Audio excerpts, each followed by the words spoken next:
Our final project will look something like this. First, we need to open up the green screen image of the girl. File, open, click on the image, and then click on open. Next, we need to clear out the background by using the magic wand tool.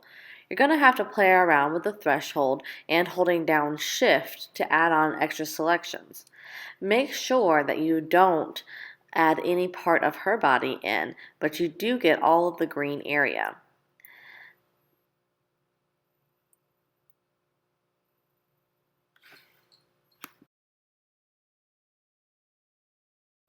To create the layer mask, right-click on the layer, add layer mask, make sure selection and invert mask are selected, and then click add.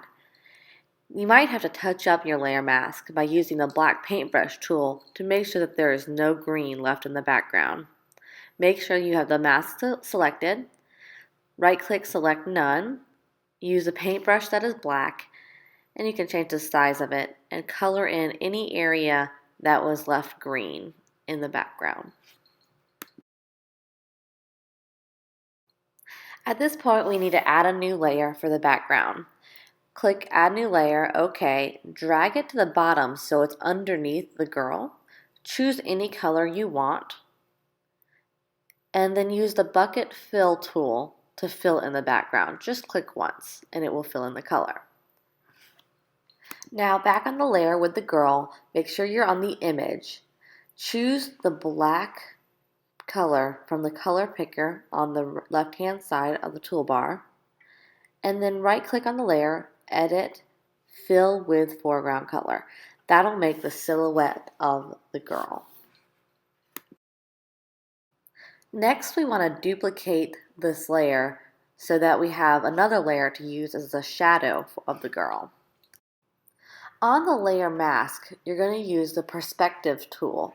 So look for the perspective tool in the toolbox, and then make sure you're on the layer mask. As you can see right here, I'm not on the layer mask, so I'm going to press cancel. Click on the layer mask on the new layer, then use the perspective tool to click and drag the corners to kind of distort the image and make it look like a shadow in the background.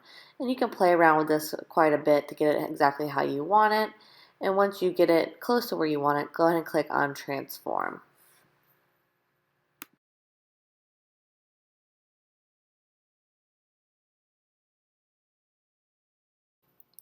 Now we're going to turn the opacity down on that new layer to make it look like a shadow.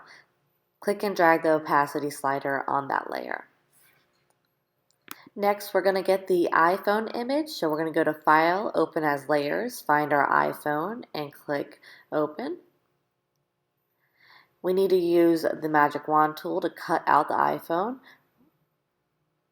Right-click on the layer to add layer mask. And once again, make sure that selection and invert mask is selected. Right-click, select none to get rid of the dancing ants, and make sure that you are on the actual image of the iPhone, and then you can use your move tool and your rotate tool to make it look like the iPhone is in the girl's hand.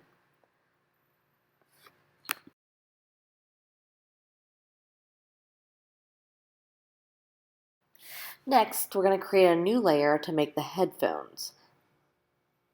We're going to use the pen tool.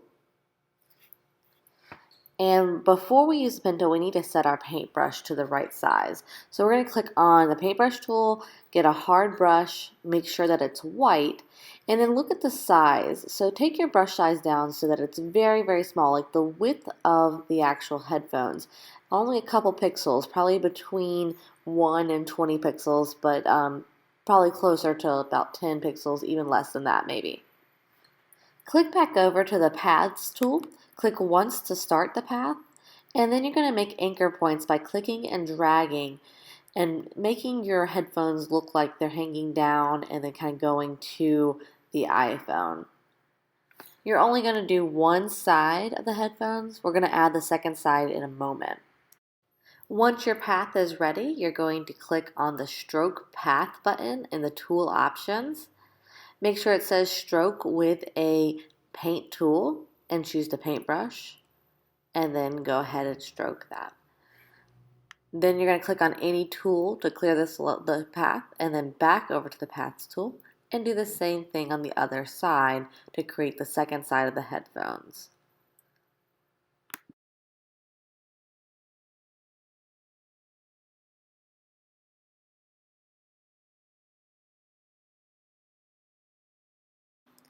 All that's left now is to use the text tool to create your iPhone ad slogan. You're going to type with the font Garamond. Make sure your text is size 75 and center justified, and then you can start typing iPhone 6S, and then double press the return button to type get yours today.